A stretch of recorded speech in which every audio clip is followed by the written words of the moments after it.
शास्त्री जी, बागेश्वर धाम के शास्त्री बाबा, पढ़िए आप अपनी ग्रंथ को लिखा है, न संद्रूषी तिष्ठति रूपमस्या न चक्षुषा पश्यते कश्चनैनम। परमात्मा वो शक्ति है, ईश्वर वो शक्ति है कि वो किसी के इहाते में, किसी के सोच में नहीं आ सकता। शास्त्री जी को बताओ श्रीमद् भगवत गीता का वो श्लोक जिसमें कहा गया है कि ईश्वर के विधि को कोई नहीं जान सकता, ईश्वर की सीक्रेट बातों को। न संद्रूषी तिष्ठति रूपमस्या न चक्षुषा पश्यते, न चक्षुषा निगाहों से देख नहीं सकते, पश्यते कश्चनैनम, न संद्रूषी तिष्ठति रूपमस्या न चक्षुषा न पश्यते कश्चनैनम। बताओ अपने शास्त्री जी को। और धीरेन्द्र शास्त्री साहेब, आप लोगों को बेवकूफ बनाकर मीडिया वाले इज्जत से सवाल करते हैं। आपसे कभी किसी ने सवाल नहीं पूछा होगा, आप दिमाग को कैसे पढ़ लेते हैं, आप कैसे ये चमत्कार करते हैं, आप भाई के बारे में कैसे बता देते हैं। अरे उनके अतीत को जाकर के देखो, उनके पसे पुष्ट जाकर के देखो, वो सारा स्क्रिप्टेड होता है, सारा लिखा लिखाया होता है, सारे प्लान्ड होता है। एक लड़की ने आकर के कहा ये ट्रिक है, माइंड रीड करना, ये ट्रिक है, एक स्टडी है, एक हुनर है, एक जादू है, ये कोई चमत्कार नहीं है। मेहनत करके विज्ञान है, उस कला को सीखा जा सकता है, लेकिन उस कला का इस्तेमाल करके लोगों को बेवकूफ बनाना। लेकिन मेरे भाइयों, गुस्सा इस बात पे हमें आता है और आपको भी आएगा जब उससे किसी ने कहा कि शास्त्री जी ये बताइए, अच्छा एक बात ये बताइए कि राम लल्ला का तो बन गया मंदिर, राम मंदिर, अब यहाँ पर कृष्ण जी का कब बनेगा, बांके बिहारी का मथुरा में कब बनेगा। तो पता उनका बयान क्या था?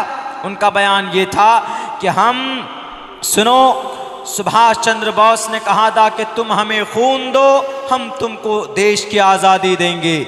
लेकिन वो शास्त्री जी कहते हैं, वो शास्त्री जी जो गैर मौजू बात कहते हैं, उन्होंने क्या कहा कि लोगों तुम हमारा साथ दो, हम तुमको हिंदू राष्ट्र देंगे, ये कहा। मीडिया वाले आज तक कुछ नहीं बोले। वाह, बहुत अच्छी बात कही। आज तक वाले, एनडीटीवी वाले भी, अब इंडिया टीवी वाले भी, एबीपी वाले भी, कि तुम हमारा साथ दो, हम तुमको हिंदू राष्ट्र देंगे। हम ये कहते हैं कि तुम हमारा साथ दो, हम इस देश को जन्नत बनाएंगे, ये बोलना था आपको। अगर हिंदू राष्ट्र बनाना था इसको, तो पूछो ना आप अपने भगत सिंह से कि क्यों अंग्रेज की गोली खाकर चले गए, आप शहीद हो गए क्या हिंदू राष्ट्र बनाने के लिए? पूछो आप मौलाना अबुल कलाम आजाद से, क्या हिंदू राष्ट्र बनाने के लिए देश का संविधान बना था? शास्त्री जी, आपके बातों से वैद के श्लोक अच्छे लगते हैं। आप जब वैद पढ़ते हैं, आप जब मनुस्मृति पढ़ते हैं, रामायण पढ़ के लोगों को समझाएंगे, वो अच्छा लगेगा। ये देश को बांटने की, देश को तोड़ने की बात मत करो और अंधविश्वासी वाली बात मत करो। अगर है आप में दम, बताओ मेरे फ्यूचर में क्या लिखा है। मैं आपसे सवाल करता हूं और मैं कहता हूं आपको दो टोक लफ्जों में, you are not able to give me my question answer. आप मेरे सवाल का जवाब नहीं दे सकते। क्यों? आपका श्रीमद् भगवत गीता साफ लफ्जों में कहता है कि ईश्वर की बहुत सारी बातें वो है जो गैब की बातें ईश्वर ही जानता है, कोई किसी को नहीं बता सकता है। न संद्रूषी तिष्ठति रूपमस्या न चक्षुषा न पश्यते कश्चनैनम। ईश्वर किसी की दिमाग में, किसी की आंख में, उनकी बताए बगैर, उनके शास्त्र के बगैर कोई इंसान किसी को नहीं बता सकता है कि मुस्तकबिल में क्या होने वाला, आगे क्या होने वाला। साफ साफ लफ्जों में मना किया गया है। शास्त्री साहब, पढ़िए आप अपने ग्रंथ को, उसके बाद आप अपने मंच पे बैठिएगा और लोगों को बेवकूफ बनाइएगा और हिंदू राष्ट्र या मुस्लिम राष्ट्र की बात कीजिएगा। बेहतर होगा कि इस देश को अमन और शांति के साथ रहने दो, लड़ने लड़ाने की बात मत करो और अपने ग्रंथ को पढ़कर लोगों को समझाओ। क्या लोगों, बेटी की इज्जत की बात करनी है, पढ़ो मंत्र के अंदर जिसके अंदर कहा गया यत्र नार्यस्तु पूजन्ते रमन्ते तत्र देवता तत्र तास्तु न पूजन्ते न रमन्ते न तत्र देवता। आप तो शास्त्री जी हैं, ये मंत्र पढ़कर बताओ ना समाज की बेटियों को, ताकि श्रद्धा जैसा कोई मामला सामने ना आए। अगर यकीनन आप अपने शास्त्र के ज्ञानी है तो आप लोगों को पढ़कर बताइए। अधे पश्यस्तिपो परी संतराम पाद कौहर माते कौशल पको, ताकि बेपर्दगी के अंदर पाबंदी लगे, किसी समाज की बेटी के सर से दुपट्टा ना कोई खिसकने पाए, किसी डॉक्टर प्रियंका रेड्डी की तरह किसी बेटी का रेप ना हो, और 31 दिसंबर की रात को जनाब वो दिल्ली के अंदर उस बेटी की लाश को न घसीटा जाए। ये मंत्र पढ़कर लोगों के बीच में बताओ। कई लोगों, इस समाज की बेटियों, तुम्हारे घर में रहना सेफ है, तुम्हारे लिए सड़कों पर फिरना सेफ नहीं है, ये बात करो, ये श्लोक पढ़कर बताओ, तब आपको समझा जाएगा कि आप देश के, इस मुल्क के, आप इस हमारे एशिया महाद्वीप के शास्त्री जी हैं। आपके ऊपर ठाकुर जी की कृपा है, आपके ऊपर कृष्ण जी की कृपा है। आप ये पढ़कर नहीं बताएंगे। अगर है आपके अंदर दिल और आपका ज़मीर जिंदा तो बताओ इतना कि कोई परेशानी हो तो हनुमान चालीसा पढ़ो। जय हनुमान ज्ञान गुण सागर, जय कपीसते हो लोक उजागर। कोई काम अच्छा करते हो तो शुरू करो उससे, गायत्री मंत्र से, ओम भूर्भुवः स्वः तत्सवितुर्वरेण्यं भर्गो दिवस्य धीमहि धियो यो नः प्रचोदयात्, तो कुछ फायदा होगा। ये मंत्र पढ़कर बताओ। ये मंत्र तो आपको आते नहीं है, सिर्फ पर्चा बना लेते हो और कहते हो कि हमने चमत्कार कर दिया, हमने चमत्कार कर दिया। ये मेरा चैलेंज है आपको। अगर आप यकीनन चमत्कारी बाबा है, बताइए मेरे कितने भाई बहन, बताइए मेरे अब्बा का क्या नाम, बताइए मेरी अम्मी का नाम, मेरी दादी का नाम बता दीजिए, बस मेरे दादा दादी का नाम बता दीजिए। मैं आपके मजहब को, मैं आपके सनातन धर्म को आपके हाथों पर बैठकर कबूल करने के लिए तैयार। बताइए आप। You are not able to explain my answer, my question, नहीं बता सकते आप। खुदा के वास्ते शास्त्रों को पढ़कर लोगों को अच्छी बातें बताइए। मैं बहुत बड़ा फैन हूँ एक ब्रह्मा कुमारी, शिवानी ब्रह्मा कुमारी, मैं बहुत बड़ा फैन हूँ उनका। फैन इसलिए कि धार्मिक बातें करती है, श्लोक्स पढ़कर बताते हैं, लोगों के लिए जो भला हो जिसमें वो पढ़कर बताती है। कभी झगड़ा नहीं करती वो, कभी झगड़ालू बातें नहीं कहती वो एक सन्यासी है, शादी नहीं की उन्होंने। जब हम पढ़ते थे बेंगलोर में, उस वक्त से उनकी स्पीच हम लोगों को हमारे टीचर सुनाते थे। इंग्लिश बहुत अच्छी बोलती, बहुत खूबसूरत अंदाज में बहुत अच्छी बातें बताती। अगर आप परेशानी में हैं तो आपको क्या करना है, कुछ मेडिकल एतबार से, साइंस के एतबार से वो कुछ अच्छी बातें बताती। बहरे कैफ गैब की बातें, गैब की खबरें सिर्फ अल्लाह तबारक व तआला को है। वमा तदरी नफ्सुम बिअय्यि अर्ज़िन तमूत। कुरान में अल्लाह ने क्या कहा, इंसान कहाँ मरेगा पता नहीं। हाँ, इंसान वहाँ जाकर ज़रूर मरेगा जहाँ मरेगा। अल्लाह ने वहाँ की मट्टी उसके खमीर में डाली है। जहाँ की मट्टी इंसान के बदन में है, इंसान वहाँ पहुँचकर मौत आएगी उसको। देखते हैं ना बहुत से लोग, कोई सऊदी अरब में मर जाता है, कोई कतर में मर जाता है, कोई कलकत्ते में जाकर मौत आती, किसी को बांग्लादेश में मौत आ जाती, कोई बाहर चेन्नई में, बेंगलोर में, कोई हैदराबाद में मरता है। क्यों? जहाँ आदमी मरेगा वहाँ की मट्टी अल्लाह ने उसके बदन में डाल दी। लेकिन ये सिर्फ ज्ञान, ये खबर किसको है? अल्लाह को। वमा तदरी नफ्सुम बिअय्यि अर्ज़िन तमूत। इंसान कहाँ मरेगा ये सिर्फ अल्लाह जानता है। उसके बाद फिर क्या कहा अल्लाह तबारक व तआला ने, इन्नल्लाह अलीमुन खबीर। अल्लाह जानने वाला है, अल्लाह जानने वाला, अल्लाह खबर रखने वाला है। अल्लाह के अलावा किसी को कोई खबर नहीं। यहाँ तक कि अल्लाह के नबी अलैहिस्सलातु वस्सलाम को जब तक अल्लाह तबारक व तआला वही के ज़रिए से खबर न दे दे तो अल्लाह के नबी अलैहिस्सलाम को भी पता नहीं चलता था। परेशानी के आलम में एक मर्तबा जब आप बैतुल मक़दिस के वाक़े मेराज का तज़किरा भी सुना होगा क़ारी साहब की ज़ुबानी। आप जब बैतुल मक़दिस पहुँचे, वहाँ से जब मेराज का सफ़र करके जब आप आए तो आपने मक्का वालों से कहा कि लोगों, मैं बैतुल मक़दिस भी गया हूँ, मैं जन्नत व जहन्नम का सैर करके आया, पहले दूसरे तीसरे चौथे आसमान से घूम करके मैं आया। तो अबू जहल और बाकी दूसरे कुफ़ार ने, मुशरिकीन ने कहा, अच्छा आप होकर के आ गए बैतुल मक़दिस चंद सेकंडों में, हम लोगों को तो कई हफ्ते लग जाते हैं और आप रात रात में घूम करके आ गए।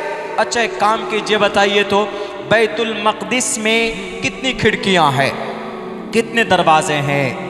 तो अल्लाह के नबी अलैहिस्सलाम फरमाते हैं कि उस वक्त मुझे इतनी दिक्कत हुई, इतनी परेशानी हुई कि मैं जलील होने वाला था, मैं रुस्वा होने वाला था। क्यों? कोई भी आदमी सवाल कर सकता। बोलते हैं ना, हम में से किसी को कोई अगर कहीं जाता है, मैं आगरा का ताजमहल देख के आया हूँ, तो आदमी जो पहले से देखा हुआ होता है वो कहता, अच्छा बताओ तो आगरा का ताजमहल देख कर क्या है, कितने गेट है उसमें, अंदर कैसे घुसते हैं, खिड़की कहाँ पे है बताओ, वो वाला पिलर दिखने में कैसा लगता है, ज़रा बताओ तो। आगरा का ताजमहल, उसके चारों मीनारे जो चारों तरफ वो ऐसे झुके हुए, नहीं ऐसे झुके हुए बाहर की तरफ, ताकि आंधी तूफान आए गिरे तो ताजमहल महफूज रहे, वो बाहर की तरफ नीचे की तरफ गिर जाए, अलग गिर जाए। तो कोई आदमी कह सकता है कि ज़रा बताओ दिखने में कैसा लगता है। जो जाएगा वही बता सकता है कि ताजमहल दिखने में कैसा लगता है, कौन सा गेट कैसे है, कौन सी खिड़कियाँ कहाँ है, कौन से दरवाजे कितने लंबे चौड़े हैं, वो अनजान आदमी नहीं बता सकता। अब लेकिन कोई जाता है तो उमूमन कभी कभी ऐसा होता कि गौर नहीं करता क्या है नहीं है। एक मरतबा क्या सरसरी नज़र देखा, अरे ये ताजमहल है, वाह क्या खूबसूरत है देख करके, लेकिन ये फिक्र, ये ध्यान नहीं देता है कि दरवाजे कैसे बने हुए हैं, कितना चौड़ा है, खिड़की कैसी है, कोई नहीं करता।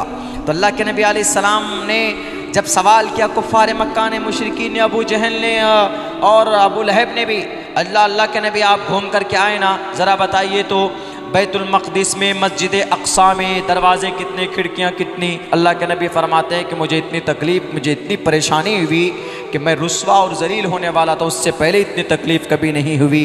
तो अल्लाह के नबी अलैहिस्सलाम ने कहा कि अल्लाह तबारक व तआला ने मेरे पर्दे खोल दिए मेरे सामने से, मस्जिद अक़सा को मेरे सामने हाजिर कर दिया, बिल्कुल सारे पर्दे बंद, सारे पर्दे खोल दिए गए जो बंद थे। मैंने देख करके बताया, इतनी खिड़कियां हैं, इतने दरवाजे हैं, ये देखिए गैब है, नजरों से ओझल है, लेकिन अल्लाह के नबी अलैहिस्सलाम को अल्लाह के जरिए से बहस बतौर वही के जरिए से सामने लाकर खड़ा कर दिया गया। वह एक मौजज़ा था, वह एक करिश्मा था रब का, वह एक मिरेकल था अल्लाह का, सामने लाकर रख दिया गया। वरना अल्लाह के नबी अलैहिस्सलातु वस्सलाम जानते तो अल्लाह के नबी अलैहिस्सलाम कहते, कोई बात नहीं, मुझे कोई दिक्कत नहीं, मैं तुमको बताता हूँ। इससे साफ पता चलता है कि गैब की खबर अल्लाह को है और अल्लाह तबारक व तआला अपने रसूल और नबी में से जिसको चाहें उसको गैब की खबरें बता देते हैं। अल्लाह के बताने के बाद किसी को खबर होती, लेकिन सिर्फ नबी और रसूल में से, हम और आप में से किसी को नहीं। हम और आप में से अगर कोई अल्लाह का वली बनेगा तो अपनी इबादत की वजह से, अपनी रियाजत की वजह से अल्लाह तबारक व तआला कुछ चीज़ें उनको इन्फॉर्म कर देता है, जिसको हम लोग कश्फ बोलते हैं। इल्हाम हो जाता, कश्फ हो जाता है, उस चीज़ की हकीकत को अल्लाह तबारक व तआला उसके सामने खोल देता है। वरना इस धरती के ऊपर क़यामत कब आने वाली अल्लाह के अलावा किसी को पता नहीं, बादल कब बरसेगा अल्लाह के अलावा किसी को खबर नहीं, माँ के पेट में क्या है अल्लाह के अलावा किसी को खबर नहीं। यानी उस बच्चे की तकदीर कैसी है, वो बच्चा नेक है, वो बच्चा बुरा है, कोई नहीं जानता। उसके बाद फिर इंसान कल होकर क्या करेगा, क्या कमाएगा, कहाँ जाएगा, कौन सी हरकत करेगा, अल्लाह के अलावा कोई नहीं जानता। और इंसान मरेगा कहाँ पर, ये भी अल्लाह तबारक व तआला के अलावा कोई नहीं जानता। अगर वो कहते हैं कि मैं भविष्यवाणी, मैं चमत्कार करता हूँ, मुझे वाणी होता है, तो खुदा के वास्ते मैं दरख्वास्त करूँगा कि उनको पीएम की कुर्सी पर बैठाया जाए, ताकि आने वाले 100 साल की सारी गैब की बातें उनको पता चले कि इस देश में कब कोरोना आएगा। 1 साल पहले ही बता दे कि लोगों कोरोना आने वाला है, चाइना से टिकट बना चुका है। वो पिछले मर्तबा सफर हुआ था सन 2020 में मार्च में, अब दोबारा आने वाला है। टिकट कंफर्म हो गया उसका राजधानी से या फ्लाइट से, ताकि शास्त्री जी को पता चले। शास्त्री जी फौरन ऑक्सीजन का भी इंतजाम कर लें और फौरन जनाब वेंटिलेटर का भी इंतजाम कर लें, ताकि कोई कोविड से ना मरे। यही बेहतर होगा ना कि जो मुस्तकबिल की बातों की खबर रखता हो उसको कुर्सी गद्दी पर, कुर्सी इख्तिदार पर बैठना चाहिए। कौन सा बम किधर से आ रहा है, कम से कम शास्त्री जी को पता तो चलेगा कि चाइना कब हमला करने वाला है। उनको पता चलेगा, वो लोगों को बताएंगे कि लोगों इस मुल्क में चाइना फना तरफ से बम फेंकेगा, इसलिए वहां के लोगों को खाली कर दो। लेकिन नहीं जनाब, नहीं, ये लोगों को बेवकूफ बनाने की एक ट्रिक है। और पता है क्या लिखा है अपने बारे में? उन्होंने कल एक एप्लीकेशन लिखा है, दरखास्त ये लिखा है, पुलिस वाले भाई साहब, मेरी जान की रक्षा के लिए मैं ये पिटीशन दे रहा हूँ। क्यों जी? मेरी जान को अज्ञात लोगों से खतरा। अज्ञात मतलब ऐसे आदमी जिनको नहीं जानते। फिर आप कैसे चमत्कारी बाबा हैं? आप तो खुद अपनी जान की रक्षा नहीं कर पा रहे। आप तो बोले थे जनाब कि नहीं, हम जान की रक्षा करेंगे अपनी। ये हमको गैब की बातें पता चल जाती है तो आपको मारने वाला कौन, आपको वो भी पता चलना चाहिए ना। इसका मतलब झूठी बातें। बहरकैफ ये बात वो है जो कुरान की नज़र में भी कहीं से कहीं तक जायज़ नहीं है और शास्त्र के नज़र में भी इसकी कोई हकीकत और कोई अहमियत नहीं है। मैंने कुरान की आयत भी पढ़कर आपके सामने पेश की है और हमारे शास्त्री जी के शास्त्र पढ़कर भी मैंने बताया है। न संद्रूषी तिष्ठति रूपमस्या न चक्षुषा पश्यते कश्चनेनम, कि परमात्मा के अलावा कोई गैब की खबर को नहीं जानता। इसी को अल्लाह का कुरान कहता, ला तुद्रिकुल अबसार वहु युद्रिकुल अबसार वहुवल लतीफुल खबीर। गिरे बांध लीजिएगा शास्त्री साहब, अगर आपको मुस्तकबिल की सारी बातें अगर पता चल जाती है तो पहले आप अपने आपको जो मार रहा है, फोन कॉल कर रहा है, आपको उसी का पता नहीं है, पहले उसका पता लगा लो, तब दुनिया वालों को बेवकूफ बनाइयो। अजीब ढोंग है। हमारे सनातन धर्मी भाई, कहां आपकी अकल चली गई? 1-2 ट्रिक क्या दिखाया आपको? जय हो उन्हीं को भगवान मानने लगते हैं। भगवान के करीब होना चाहते हो तो ईश्वर का, एक ईश्वर का नाम लेकर जप करो, ईश्वर के करीब हो जाओगे। के हे तो ब्रह्म गतिस्तांति सत्संगतिर्दान विचारतोषः, करो जप, करीब हो जाओगे। अल्लाह के नबी अलैहिस्सलातु वस्सलाम अल्लाह के करीब हुए इबादत करके। सहाबाए किराम अल्लाह के हुक्म को मानकर सहाबाए किराम का खिताब मिला। हमारा कुरान कहता है साफ साफ लफ्जों में, मेरे भाइयों, हमारे पास जो अल्लाह ने कुरान दिया हुआ, तीसरी बात का तज़किरा करता हूँ, 2 बात पूरी हो गई, तीसरी बात पूरी करके मैं अपनी बात चूँकि ख़त्म करूँगा। कुरान, अभी बच्चे के सर पे दस्तार बांधी गई। ये दुनिया की वो वाहिद किताब है, एक अकेली किताब है जिसके पढ़ने पर सवाब है। बाकी किसी किताब को पढ़ने पर सवाब नहीं है। मैंने अभी आपके सामने कुरान की भी आयत पढ़ी मैंने, इन्नल्लाह इंदहु इल्मुस्सा, 21वें पारे में, इन्नल्लाह इंदहु इल्मुस्सा व युनज़्ज़िलुल गैस व यअलमु मा फिल अरहाम व मा तदरी नफ्सुम माज़ा तक्सिबु गदा व मा तदरी नफ्सुम बिअय्यि अर्ज़िन तमूत। ये कुरान करीम की आयत है। मैं पढ़ूंगा तो मुझे एक एक हर्फ पर रब नेकी देगा, एक एक हर्फ पर। अल्हम्दुलिल्लाहि रब्बिल आलमीन, हमको नेकियां मिल गई, हर हर हर्फ पर नेकियां मिली। अलिफ लाम मीम ज़ालिकल किताबु ला रैब फीह हुदल लिल मुत्तक़ीन अल्लज़ीना युमिनूना बिल गैबि व युक़ीमूनस्सलाता व मिम्मा रज़क़नाहुम युनफ़िक़ून। हमको नेकी मिल गई। यहीं पर हम अगर पढ़ते हैं श्रीमद् भगवद गीता, न संद्रूषी तिष्ठति रूपमस्या न चक्षुषा पश्यते कश्चनैनम अविक्तम विक्ति मापन्यम मन्यन्ति माम बुद्धमः परम्भाव मजानन्तो ममावियमानुत्तमम् ओम सहनावतु सहनो भुनक्तु सह वीर्यं कर्मामहे ब्रह्मानंतमनादि विश्वकुर्दजम तेजस्विनावधीदवस्तुमा विद्दिशावहे ब्रह्मानंतमनादि विश्वकुर्दजम सत्यम परम शाश्वतम विद्या यस्य सनातनी। हमको पुण्य नहीं मिलेगा।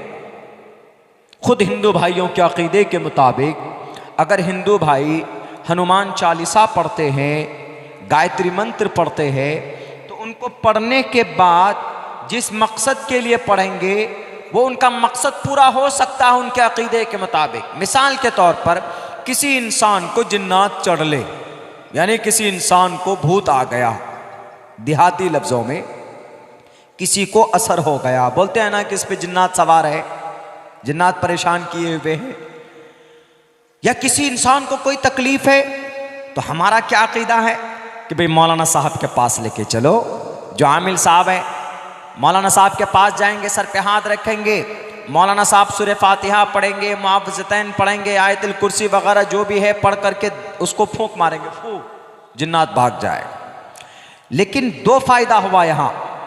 एक तो सूरह फातिहा अगर पढ़ेंगे एक एक हर्फ पढ़ने की, दूसरा फायदा यह कि पढ़ने के बाद जब फूंक मारेंगे तो सूरह फातिहा की बरकत से, खुदा के कुरान की बरकत से अल्लाह बीमारी से शिफा देगा। ये दूसरा फायदा। लेकिन वहां पर अगर किसी जिन्नात को भगाना, हिंदू भाइयों के अकीदे के मुताबिक अगर उनकी किताब का कोई मंत्र वो पढ़ता है, जय हनुमान ज्ञान गुण सागर, तो वो सिर्फ भूत भाग सकता है उनके अकीदे के मुताबिक, लेकिन उनको पढ़ने पर कोई सवाब नहीं मिलेगा। हमारे कुरान पढ़ने पर दो सवाब, एक मकसद पूरा होगा अगर अल्लाह ने चाहा, दूसरा मकसद पूरा ना हो लेकिन दूसरी चीज तो यह है कि नेकी मिलेगी ही मिलेगी। अगर कोई अटक कर पढ़ता है तो भी नेकी मिलेगी उसको। जैसे अल्हम्दुलिल्लाहि रब्बिल आलमीन अर्रहमानिर रहीम मालिकी यौमिद्दीन इय्याका नअबुदु व इय्याका नस्तईन इहदिनस सिरातल मुस्तकीम सिरातल लज़ीना अनअमता अलैहिम गैरिल मग़ज़ूबि अलैहिम वलद्दाल्लीन। आपने सुना, आपको भी नेकी मिली, मैंने पढ़ा, मुझे भी नेकियां मिल गई, पढ़ने पर, सुनने पर नेकी मिल गई। लेकिन अगर कोई आदमी अटक कर पढ़ता, जैसे अल्हम्दुलिल्लाहि रब्बिल आलमीन, नहीं पढ़ा जाता। बहुत से लोग नाजरा देखकर पढ़ते हैं, अटक अटक कर पढ़ते हैं, इतनी तेज नहीं पढ़ पाते हैं। अल्हम्दुलिल्लाहि रब्बिल आलमीन अर्रहमानिर रहीम, ऐसे ऐसे करके पढ़ते हैं, बहुत से लोग देखकर पढ़ते हैं। तो अल्लाह के नबी फरमाते हैं उसको दो अज्र मिलेगा। एक नेकी तो मिलेगी उसको कुरान पढ़ने का कि पढ़ रहा है, दूसरी नेकी मिलेगी उसको अटक अटक कर पढ़ने का। बताओ दुनिया वालों, दुनिया की कोई किताब है ऐसी कि अटक अटक कर पढ़ेंगे भी? अगर आप एग्जाम में अटक अटक कर पढ़ेंगे तो कहेगा कान पकड़ कर भागो, निकलो कमबख्त, तुम याद करके नहीं आए। लेकिन अल्लाह का कुरान आप अटक कर पढ़ रहे तो अल्लाह करे कि एक नहीं एक और दो।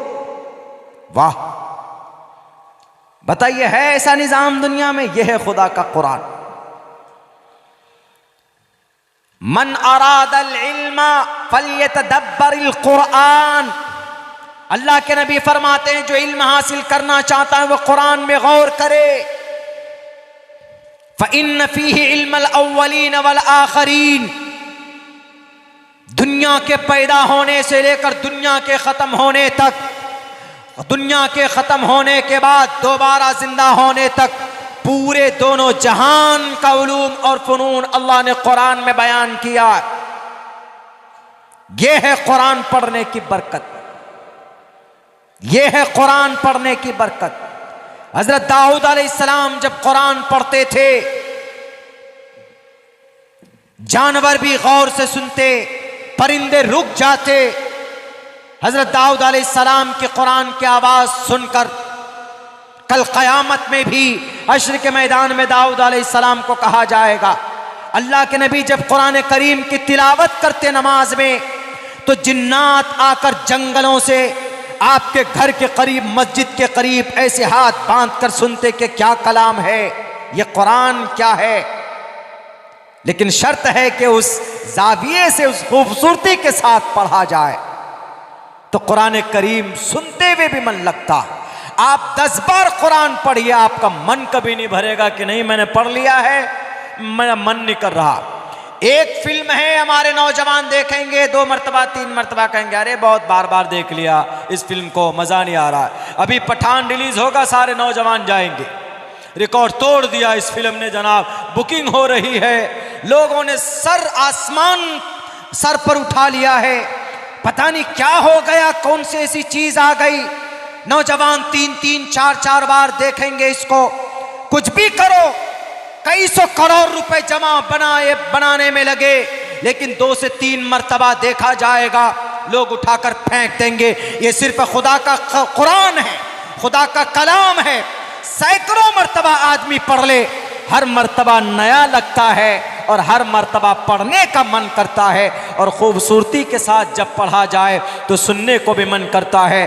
हजरत उमर फारूक रज़ी अल्लाह ताला अन्हु को जब नबुव्वत की खबर मिली तो आप अलैहिस्सलातु वस्सलाम के मानने वालों को मारते थे।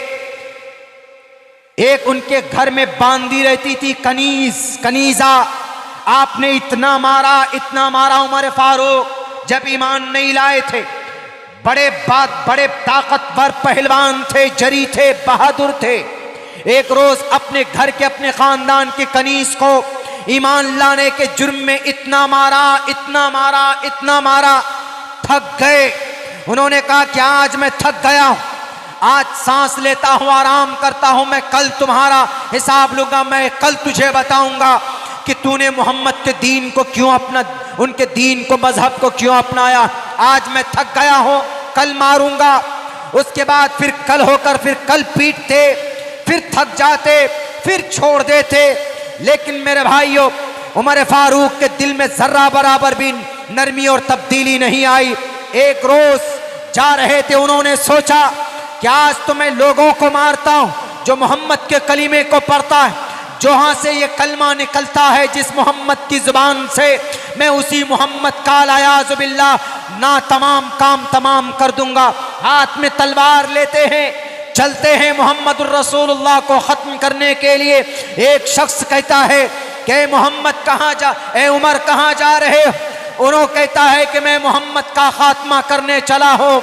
तो वो शख्स कहता है कि तुम्हारे घर में तुम्हारी अपनी सगी बहन फातिमा बिन्ते खत्ताब, वो मोमिन बन चुकी है, मोमिना बन चुकी है, पहले उससे जाकर सवाल करो, जवाब करो, तब जाकर मोहम्मद के पास जाना। घर के एक फर्द का मोहम्मद की दीन को अपना लेना, उनकी शरीयत को मान लेना। उमर फारूक को और ज्यादा गुस्सा आता है, फौरन मुड़ते हैं, अपने बहन के घर पे जाते हैं। वहां पर कोई कुरान पढ़ा रहा होता है, उसकी आवाज कानों तक पहुंचती है एक आयत की, तो फौरन और गुस्से में होते हैं। उसके बाद फिर बहन को कहते हैं जरा वो मुसव्वदा दिखाओ, जब वो कुरान दिखाओ जिसको तुम पढ़ते थे। वो डर से छुपा देती है, अपने बहनोई को मारते, पढ़ाने वाले को मारते, इतना मारते हैं। तारीख की किताबों में लिखा हुआ है कि उमर फारूक अपनी बहन को इतना पीटते हैं कि पूरे बदन को लहूलुहान कर देते। हजरत फातिमा कहती है कि उमर, जिस माँ का दूध पीकर तुम्हारे रगों में ताकत और खून बना है, उसी माँ का दूध मेरे रगों में भी है। जो हिम्मत तुम्हारे अंदर, वही हिम्मत मेरे अंदर। जो खून तेरे अंदर, वही खून मेरे अंदर। तेरे अंदर मारने की ताकत है तो मेरे अंदर बर्दाश्त करने की ताकत है। तुझे जितना जुल्म करना हो तू कर ले। मैं कभी भी कुरान पर ईमान ला चुके हो, मोहम्मद के दीन को मान चुके हो, अल्लाह की वहदानियत को मान चुके हो, कोई मुझे नहीं हटा सकता अपने मौक़िफ़ पर। उमर फारूक के दिल में एक दाइया पैदा होता है कि आखिर है ये क्या कुरान। जो सुनता है उसकी दिल की कैफियत बदल जाती है। उन्होंने कहा कि बहन जरा मुझे भी बता, मुझे दिखा, मुझे ला, मैं पढ़ना चाहता हूँ। उनकी बहन कहती है कि उमर, तुम नापाक हो, नापाक इंसान इसको पकड़ नहीं सकता। जाओ पहले नहा करके आओ, धो करके आओ, अपने आप को पाक पवित्र करके आओ, उसके बाद तुम इसको छू सकते हो। उनकी बहन कुरान करीम पढ़ना शुरू करती है, सूरह ताहा की आयतें पढ़ती है, एक आयत दो आयत पढ़ती है, दिल की कैफियत बदल जाती।